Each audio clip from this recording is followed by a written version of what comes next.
Good evening, I am William Theo and this is PTV News Now.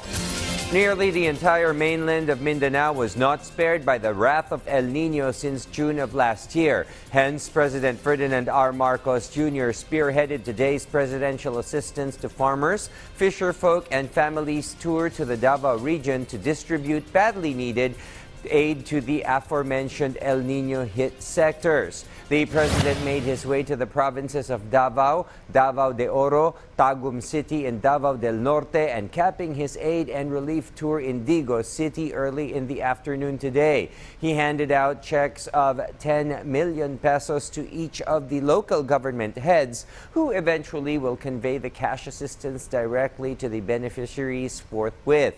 But that's not all. The cash assistance will be supplemented with rice assistance from the Office of the House Speaker and 15 million pesos in food assistance or 19,000 food packs from the Department of Social Welfare and Development. Then again, close to the entire Mindanao mainland was hit hard by the ravages of El Niño, which is why the president keeps coming back, sticking to his word. No one in the country under his leadership is left behind. Today's assistance tour of the Davao provinces is the president's fourth trip to Mindanao under the Presidential Assistance to Farmers, Fisherfolk, and Families. In our news overseas, the war between Israel and Hamas in Gaza has had a severe traumatic effect on Israeli and Palestinian children in Gaza. The kids of hostages still in Hamas captivity are restless, always worried and always asking when and why their fathers, brothers, uncles, and kin have yet to come home. VOA's Linda Gradstein reports from Jerusalem. Erez and Sahar Calderon were among dozens of children whom Hamas kidnapped and took to Gaza on October 7th. They were released after 52 days in Hamas captivity, although their father is still a hostage. Their mother, Hadass, says her children still suffer from trauma 6 months after their release and worry terribly about their father. My children can't sleep. My children can't sleep. They're terrified. Their father is coming in their dreams. He comes and says and screams, "Please don't forget me." They came back, but they're still there. They're still in the 7th of October. They live it every day. They never feel safe. They're afraid from strangers. They believe the terrorists will come again. Israeli trauma experts say they are struggling to contend with the unique traumatic experience of the Hamas invasion and the displacement of more than 200,000 people from their communities near Gaza and on the northern border. Thousands of psychotherapists have been recruited by both the Israeli government and volunteer organizations to treat the traumatized children and families. We have, unfortunately, a lot of experience in shelling and in bombing and even in war victims, but we never experienced kidnapping of children. We never experienced the massacre of parents in front of their children. How do you explain to a child that he is safe now when he's seen his safest place, his bedroom, burned and his parents murdered in his house? In Gaza, most of the 1 million Palestinian children have been traumatized by the widespread death and destruction caused by Israeli airstrikes and seeing their families killed and their homes destroyed. UN agencies estimate that more than 15,000 Palestinian children have been killed, 12,000 have been wounded, and about 19,000 orphaned during this war. Marwan Shaheen, a mother of 6 children living in the Nusayrat refugee camp, has been displaced 4 times since the war began. None of her children have been able to go to school, and her 18-year-old daughter suffers from schizophrenia but has not been able to get medicine or treatment. My 8-year-old daughter and my 9-year-old son haven't allowed me to sleep since the beginning of the war. Any sound scares them, even if it's the noise of a car, not shelling. And because they hardly sleep, they wake up very tired.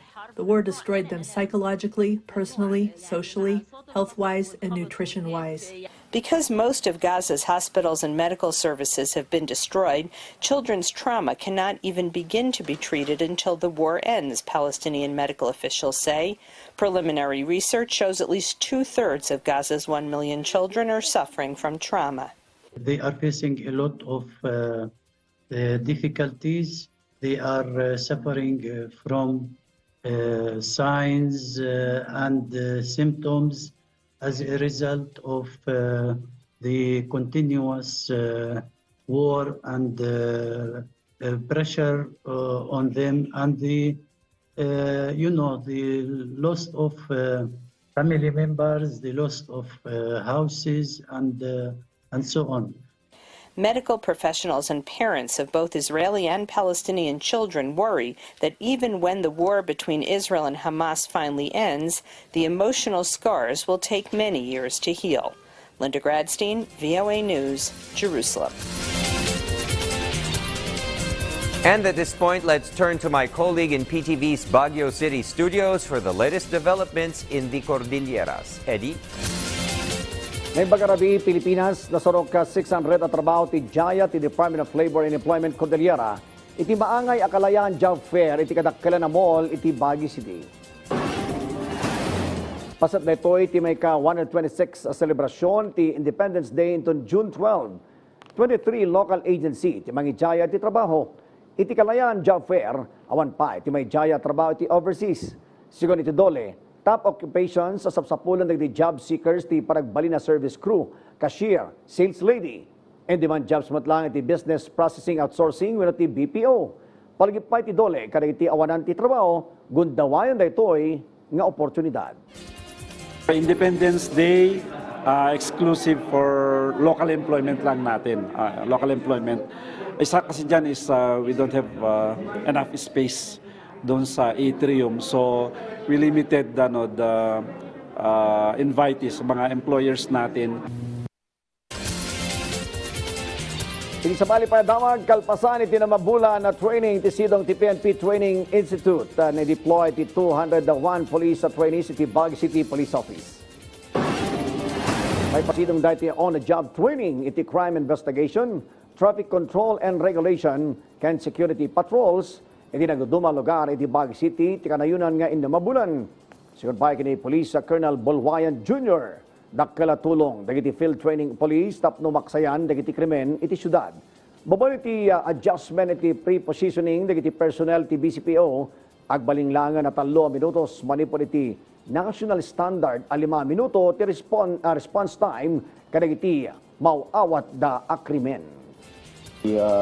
Presence ng isang pulis sa isang kanto would prevent a lot of crime. Yun nga yung police visibility na concept natin. So, regardless of FTP sila undergoing training, they will be doing a lot of help sa city natin on police presence. Yun nga yung sinasabi, pag magnanakaw ka, may balak kang magnanakaw, may police na nakatayo, regardless of FTP yan or under training or organic, that would give you magnanakaw ka pa ba? Bueno, tagita ng itinamdamag manipod ito'y PTV Cordillera, siya ni Eddie Carta, Laimbag, Arabi. Thank you, Eddie, and we've come to the show's end, and we look forward to you joining us again tomorrow, same time, same location, on your remote or browser. William Theo here, wishing you all a cool and restful evening ahead.